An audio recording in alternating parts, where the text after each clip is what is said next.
হাজার হাজার মাইক্রো নিয়ে তারা নির্বাচনী প্রচারণা শুরু করে দিয়েছে। হাজার হাজার মোটরসাইকেলের বহন নিয়ে লাখ লাখ মানুষ নিয়ে তারা ইফতার আয়োজন করছে। তারা এই টাকা কই পায়? স্বৈরাচারী হাসিনার হাত থেকে বাংলাদেশকে নতুন ভাবে যে তৈরি করা হয়েছে, নতুন স্বাধীনতা প্রাপ্ত বাংলাদেশ 5 আগস্টের পরে, সেটা কারো একার ফসল নয়। এখানে বলতে গেলে সেটা আমি বলবো এটা নেপথ্য কারিগর আমাদের প্রিয় নেতা জনাব তারেক রহমান এবং অবশ্যই অবশ্যই আমাদের বিএনপির নেতা কর্মী ও সমর্থকদের সার্বিক অবদানে আজকের এই নতুন স্বাধীনতা প্রাপ্তি। আমাদের প্রিয় নেত্রী দেশনেত্রী বেগম খালেদা জিয়া একসময় বলেছিলেন, এই আওয়ামী লীগকে আমি পোস্তে দিয়েছি, এরা একসময় পথে গলে দুর্গন্ধ ছড়াবে।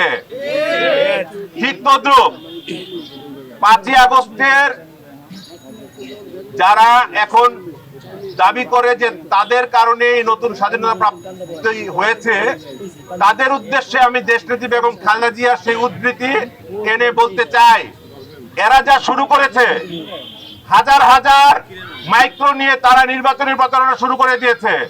হাজার হাজার মোটরসাইকেলের বহন নিয়ে লাখ লাখ মানুষ নিয়ে তারা ইফতার আয়োজন করছে। তারা এই টাকা কই পায়? সুতরাং আমাদের প্রিয় নেত্রীর সেই উদ্ধৃতি আমি বলবো, তাদেরকেও আমরা প্রশ্ন দিচ্ছি, তারাও চিরে পচে গলে দুর্গন্ধ ছড়াবে। প্রিয় উপস্থিতি, নেতৃত্ব মানে শুধু স্লোগান দেওয়া নয়, নেতৃত্ব মানে দায়িত্ব নেওয়া। নেতা মানে ভাষণ দেওয়া নয়, জনগণের পাশে দাঁড়ানো, জনগণকে কাছে টানা। আমি আর আমার বক্তব্য দীর্ঘায়িত করব না। আপনাদের সবাইকে ধন্যবাদ জানিয়ে এবং আজকের অনুষ্ঠান যারা সফল করেছে তাদেরকে আমার পক্ষ থেকে অভিনন্দন জানিয়ে আল্লাহ হাফেজ। বাংলাদেশ জিন্দাবাদ, শহীদ জিয়া অমর হোক, খালেদা জিয়া জিন্দাবাদ, তারেক রহমান জিন্দাবাদ।